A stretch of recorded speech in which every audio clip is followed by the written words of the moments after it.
we have great pleasure in welcoming you for this workshop, which is going to be little different from other lectures. We call this as an workshop and not ECG lectures for a peculiar reasons, which we'll be telling you later. So today we'll be covering two things. One is the basics, which consists of 4 lectures, and also about the QRS, which consists of 2 lectures. So our main purpose of conducting all these workshops throughout the state is to make it a point that ECG is no longer an investigation of a cardiologist. ECG is an investigation like your blood sugar, urea, or cholesterol, to be known to everybody irrespective of their specialty and the branch of medicine they are practicing. So that's our mission and that's our aim. That's why we keep on conducting these workshops in every nook and corner of the state. Any workshop cannot begin without paying tribute to this man. Do you know who is this? This is William Einthoven, who produced the first human ECG in 1902 and got the Nobel Prize in 1924. So first of all, you must know what is ECG. ECG is nothing but a graphic display of the electrical activity of the heart. As you know, the heart is a pump. The pump, it pumps blood. For this, it needs an electricity.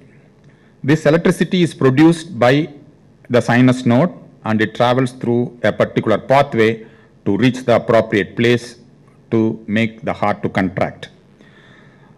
The ECG gives you an idea about this electrical property of the heart. The ECG tells you where this electrical impulse is produced, how much is produced, whether it is reaching whether it is traveling on the appropriate pathway at the correct speed, whether it is reaching the appropriate place in correct time, whether that appropriate place responds to this electricity correctly. This is what the information you get from the electrocardiogram. So it gives you idea about the electrical properties of the heart. Whereas when you do an echocardiography like this, the echocardiography gives you mechanical properties of the heart. How the heart is contracting and relaxing, how the valves are moving, how the walls are moving, what is the chamber size, enlargement, valvular obstructions and regurgitations. That's why to say the heart is normal, you have to demonstrate the ECG is normal as well as the echo is normal. Many times we feel, why to have an echo when the ECG is normal and vice versa. ECG gives you electrical property, echo gives you mechanical property. That's why both have to be normal to say the heart is normal. So this is some history. This is the first ECG machine devised by William Einthoven, which looks like a huge generator. The poor assistant of William Einthoven who has to immerse his limbs in a huge pot of saline, which served as an electrodes those days. These are the electrodes. Today we know we have very sleek metal plates which serves as electrodes. In those days, in 1902, these are the electrodes. This is pot of saline in which the patient has to immerse his limbs. It took 2.5 hours to record a ECG and took 2.5 days to interpret an ECG in 1902. Nevertheless, the first human ECG has got remarkable similarity to today's ECG. Same PQRST. The ECG has not changed for more than 100 years and it is not going to lose its importance for the next 100 years. That's why, in spite of so much advances happening in cardiology, ECG continued to remain as the basic, very important investigation, without which you cannot do further investigation and further treatment. So people wondered why William Einthoven started with the letter P. When we start something, we start with A or XYZ, ABC or XYZ.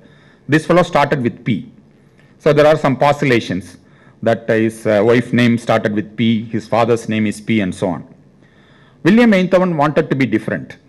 He wanted to start in the middle of the alphabet, that is O. He didn't want to begin with 0. That's why he selected the next letter as P. That's why the PQRST came. So this is the history of William Einthoven starting recording human ECG with starting a letter P. So this is today's ECG machine, so sleek, so nice, and it gives you ECG and interpretation within 2 seconds. Then you may wonder, why should I travel all the way to IIT and sit the whole day, 1.5 days to learn ECG, when my ECG machine gives me ECG and interpretation within 2 minutes or even 2 seconds. Many times this human ECG, this human brain is better than this ECG machine, the computer. So many times this computer gives you a wrong interpretation. That's why you must have a basic ECG knowledge to see your ECG machine is giving the correct values and interpretation. The ECG has got the greatest application when the patient comes to you with a chest pain. The first thing you do when the patient comes to you with an acute chest pain is an ECG.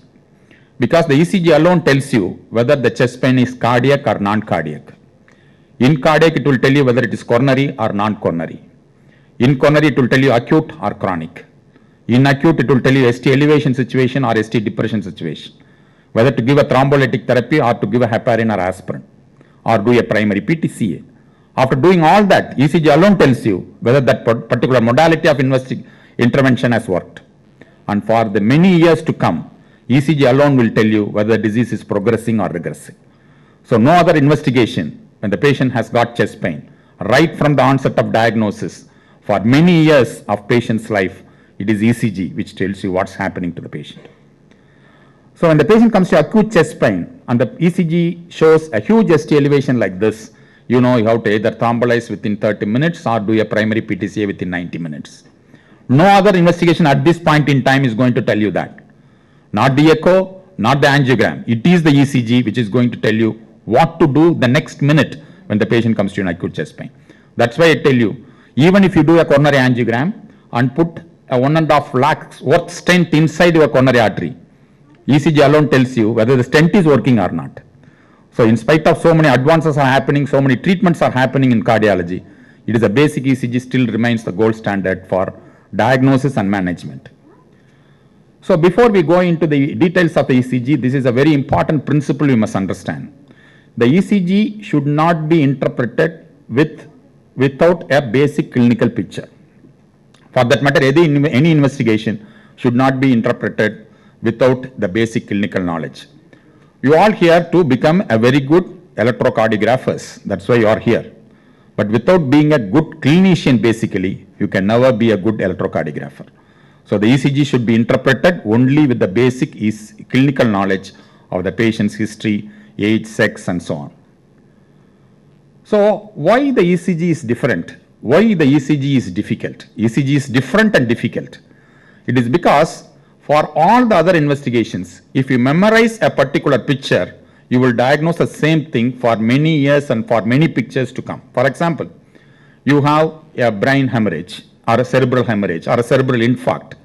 Once you see a cerebral infarct, for many years to come, you know that is the cerebral infarct looks same for many patients or for many years it's going to be the same. Whereas the ECG, for the same change, for example, you have a T-wave inversion. The T-wave inversion in young has got a differential diagnosis. In adult, it may have a different diagnosis. In the old, it may have a different diagnosis. So that's why the same ECG change may have different diagnosis. Although the change is same, the diagnosis is different according to the patient's age and so on. So that's why the ECG is different. It is not like any other investigation where you have to memorize certain characteristic clinical pictures and then make a diagnosis.